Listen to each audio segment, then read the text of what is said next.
नमस्ते बच्चों। आज की वीडियो में हम संसाधन पाठ के अंतिम चरण अभ्यास के प्रश्नों को करेंगे। इससे पहले की वीडियो में मैंने आपको संसाधन के बारे में बहुत विस्तार से बताया है। यदि आपने मेरे पुराने वीडियो नहीं देखे हैं तो आप आई बटन में क्लिक करके मेरे वीडियो के लिंक को देख सकते हैं। तो आइए आज का कक्षा हम शुरू करते हैं। अभ्यास के प्रश्न में बहुविकल्पीय प्रश्नों को पहले हम करेंगे। बहुविकल्पीय प्रश्न सही विकल्प को चुनें। उसमें पहला क्वेश्चन है कि इनमें से कौन प्राकृतिक संसाधन है। तो बच्चों, प्राकृतिक संसाधन वही होते हैं जो हमें प्रकृति से प्राप्त होते हैं। तो पंचायत भवन तो हो नहीं सकता क्योंकि ये मानव बनाएगा। विद्यालय भी नहीं हो सकता, ये भी मानवकृत संसाधन है, मानव ही बनाता है। हवाई अड्डा ये भी नहीं हो सकता क्योंकि ये भी मनुष्य के द्वारा बनाया गया है। भूमि जो कि हमें प्रकृति से मिलती है, इसलिए यही प्राकृतिक संसाधन है। इसका सही आंसर होगा भूमि। क्वेश्चन नंबर 2, इनमें कौन प्राकृतिक संसाधन नहीं है। तो प्राकृतिक संसाधन जो कि हमें प्रकृति से मिले, तो सूर्य तो हमें प्रकृति में दिख रहा है, प्राकृतिक संसाधन हो गया। मिट्टी भी हमें प्रकृति से मिल रही है, ये भी प्राकृतिक संसाधन हो गई। जल जो कि वो भी हमें प्रकृति से ही मिलता है, ये भी प्राकृतिक संसाधन हो गया। अब आते हैं हवाई जहाज जो कि एक मानव बना के द्वारा कृत संसाधन है, मानवीय कृत संसाधन है, ये प्राकृतिक संसाधन नहीं हो सकता। तो इसका राइट आंसर हुआ घ, हवाई जहाज। अगले क्वेश्चन की तरफ बढ़ते हैं। क्वेश्चन नंबर 3, केरल में पाए जाने वाला थोरियम किस प्रकार के संसाधन का उदाहरण है। थोरियम, देखिए बच्चों, थोरियम ये निजी संसाधन नहीं हो सकता क्योंकि ये खनिज है। तो निजी संसाधन वो होते हैं जो कि किसी व्यक्ति के अंदरूनी अपनी ही संपत्ति के अंतर्गत आते हैं। तो थोरियम तो निजी संसाधन नहीं हो सकता। नवीकरणीय संसाधन भी नहीं हो सकता क्योंकि नवीकरणीय संसाधन वो होते हैं जिनकी पूर्ति हमको होती रहती, जैसे कि पवन हो गई, हवा हो गई।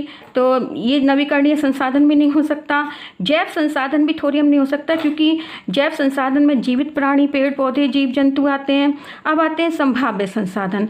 तो थोरियम जो है संभाव्य संसाधन ही होगा इसका आंसर, क्योंकि संभाव्य संसाधन इसलिए होगा क्योंकि वर्तमान में इसे उपयोग करने की सरल और सही तकनीक विकसित नहीं हो पाई है, इसलिए इसे हम संभाव्य संसाधन कहते हैं। क्योंकि संभव है कि हम भविष्य में ऐसी तकनीक का विकास कर लें, और इसलिए थोरियम के लिए सही आंसर संभाव्य संसाधन ही होगा। अब क्वेश्चन नंबर 4 की तरफ बढ़ते हैं।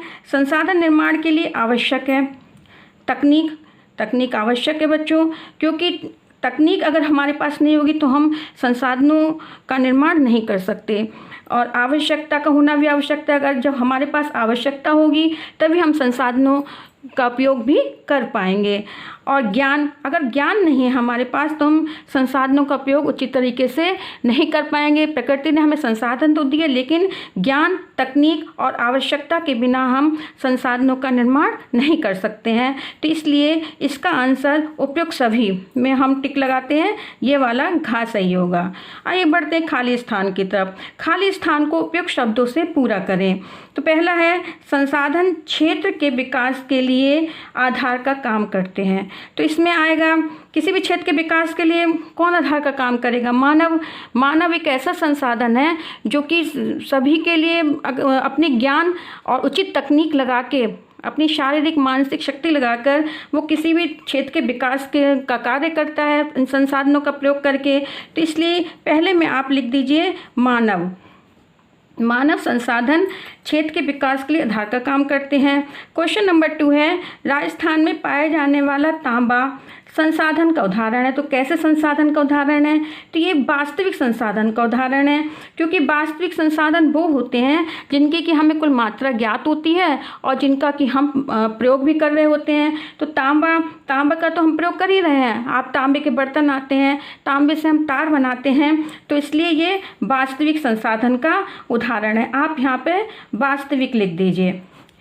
क्वेश्चन नंबर 3, एवं शारीरिक क्षमता मानव को संसाधन बनाने के लिए आवश्यक है। बच्चों, मानव ऐसे ही नहीं संसाधन बन जाता जब तक कि वो अपनी मानसिक और शारीरिक क्षमता का प्रयोग नहीं करे, तब तक हम उसे संसाधन नहीं कह सकते। तो यहाँ पे शारीरिक क्षमता है ही है, तो आप यहाँ पे लिख दीजिए मानसिक।